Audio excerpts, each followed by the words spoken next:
Welcome PW Music, I'm Dr. Patrick Englert, and this is our in-depth tutorial for Etude number 32 for the TMEA All-State Etudes.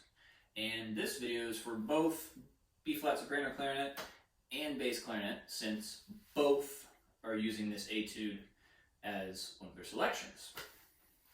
And I initially thought about separating them, but really the technical aspect that applies to either one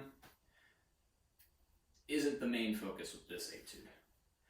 The musical aspect and how to practice that and get the most out of that is the much more important part.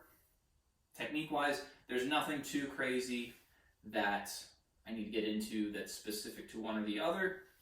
But if you find something that's giving you trouble and I didn't address it in this video, you can probably find me speaking something similar in one of the other tutorials, or leave a comment and I will get to it. So, the first thing we're going to address with this etude is that you should learn it with a metronome first. Then, once you've set that solid foundation, that you can go and use rubato and push and pull and kind of dance around that solid pulse. And you want to learn with a metronome, as I just said, set up a solid pulse that, think of it like a click track that you're listening to that no one else is, that's going to keep everything in order even when you deviate from that a little bit. So if you're just freely going through using rubato, it has a tendency to get a little bit, when I say with my students, like oatmeal. Like everything just gets mushed together into kind of nothing, where you're kind of lost at sea, you don't know where the pulse is, and as a listener that can be disorienting, and you're not going to like it as much as something that follows a specific pulse and with reason deviates from that, either speeding up or slowing down to make a musical statement. And if we go through this, there are a ton of different subdivisions. So we have 32nd notes, 16th note triplets, 16th notes, triplets. If you don't have a solid foundation, those are all going to become a wash, as I said before. And if the etude, and this is my personal philosophy, the etude is giving you those things, especially for an audition, you should probably make each one different. If it's a solo performance and you think everything should be more similar, go for it. If you want to have success for an audition and this is what they're given music, you should probably do your best to follow what's on the page.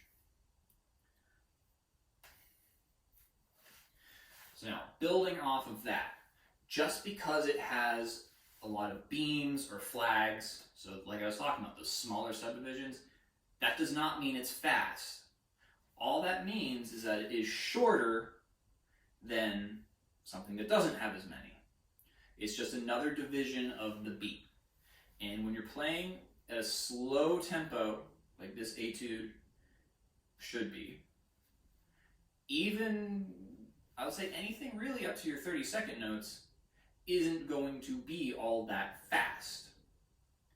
Because we're playing at a slow tempo, and that just means every division of the beat is slower for that tempo.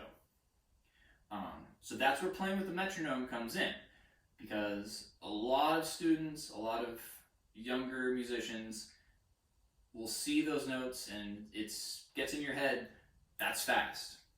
Try to eliminate that kind of thinking.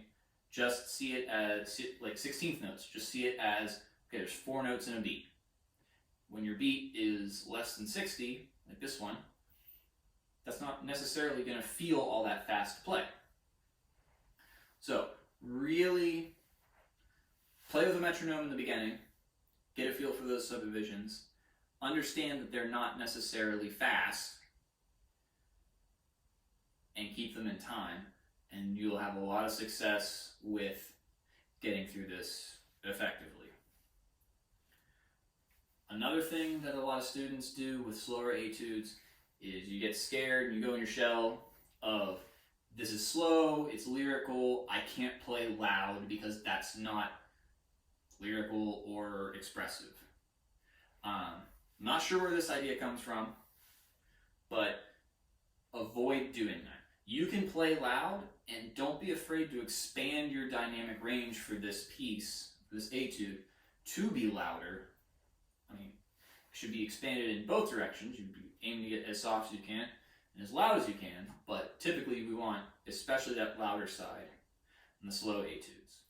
So now to get a little bit more into some nuts and bolts, I'm going to talk about articulations. And much like subdivisions, this etude uses a lot of different articulation markings to create differences and create contrasts. And when you have a lot of different ones and they're specifically laid out, again, you want to try to make each one different, show that you are following what is on the page. Obviously, this one's a little bit easier to put your own spin on if you think an accent should be somewhere else or you want to play an accent a specific way. You have a little more leeway with articulation. But we have a lot of variation. Show that you recognize that. So go through some of the ones that we have in this etude. We have, right away, one of my least favorite articulations for wind music, the staccato under a slur. And with faster pieces, I feel that it loses meaning when you apply it to a wind instrument. For a slow one, we can show that it's a little bit different. And so this articulation comes from string music, and it's a separation without having the bow leave the string. So it provides kind of more time to each note and just a little bit of space. It's not a true legato where there's not really much separation. It's not a true staccato where there's a little bit more space. It's in the middle where we have some sustain, a little bit of space, but I think that you can think of it kind of like a sigh or a da, da, da, da, where there's a tiny bit of space, but it's not a legato.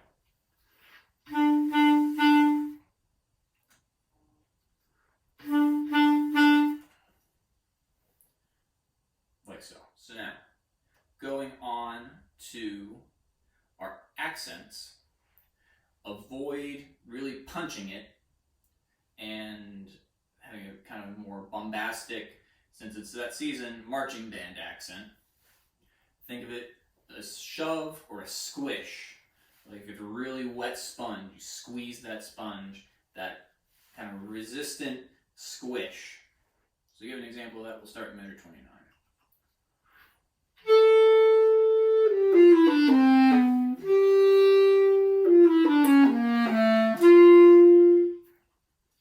So there's a little bit of accent to it, but it's not like a marching band accent. Squish or shove.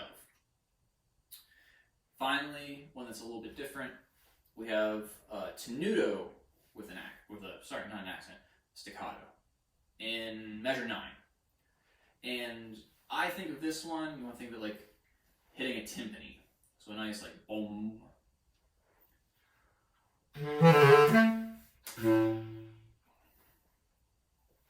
And there really aren't that many of them, so be a little bit more leeway. There aren't that many of them, so be a little bit more leeway if you don't agree, but should be a little round. Think of it like kind of round. So now, the most effective way I could think of going into rubato for this one was just to give my personal rubato map if I were performing this etude. And this is open to interpretation. Feel free to use it as a jumping board. You can copy it word for word, or take some ideas, leave others behind, or you can say, I think all of those are terrible ideas, I'm going to do it a little bit differently. The overarching idea is whatever you do, dig into it and really sell it. Don't do it halfway, or else it's going to seem like a mistake. So, going through, starting in measure 4, give a little bit of time on the pickups.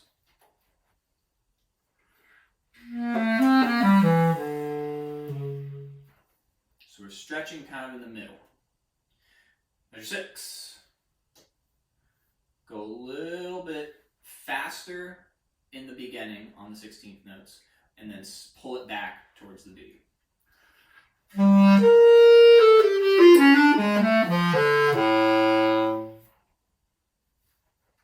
ahead to measure 8.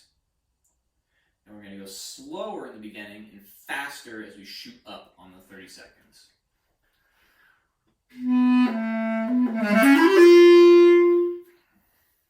And again, we want to keep that air strong as you go over the break and up and over, landing on the G. All right, let's go ahead and measure 10. And we're going to pull back a little bit going to that high B.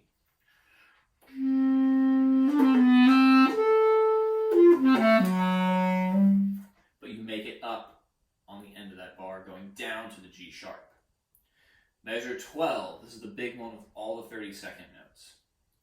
And we're going to start slow, get faster going to the trill, but the trill is where we can pivot and start pulling back a little bit to help with the fingers a little bit and kind of bring us back out of 30-second note land.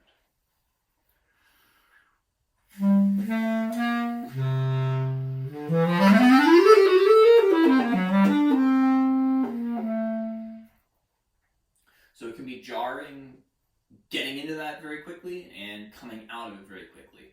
So start slow, speed up, and then pull back to kind of re-enter the next bar.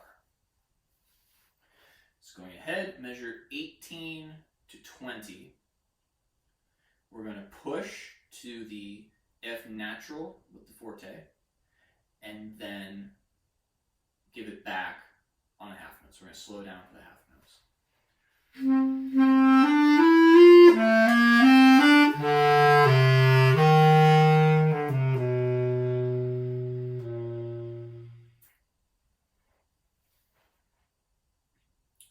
Measures 23 to 25.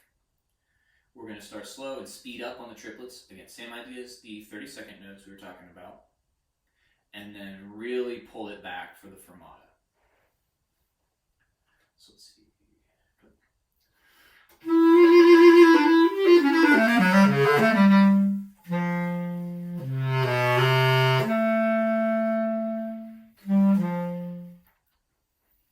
So that's an example. Whatever you're going to do, dig into it. Really try to sell it. Don't go halfway or it's going to seem halfway. Okay, measures 32, 33. Again, we're just going to really hold it back for that fermata. And then we're going from kind of a more major character to the original minor feel when we get back to the a-tempo. So really build suspense, hold it way back going between the fermata and the a-tempo.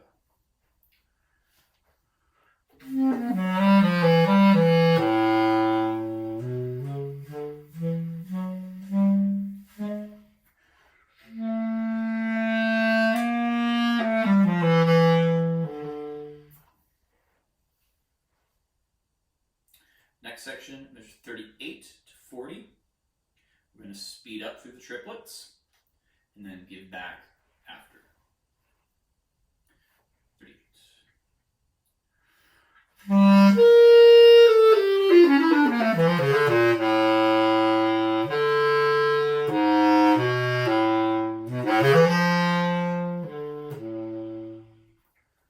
So we have two groups of triplets here. Measures 38, and speed up through that.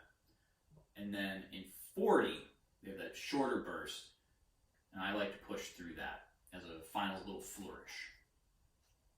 Now, measure 44, as in measure 12. Slow, fast, pull it back. Think about we're dovetailing into that much smaller subdivision, so it doesn't have a jarring effect. Finally, measure 47 to the end, In these 16th notes, we're going to pull back, make these staccatos fatter as it goes.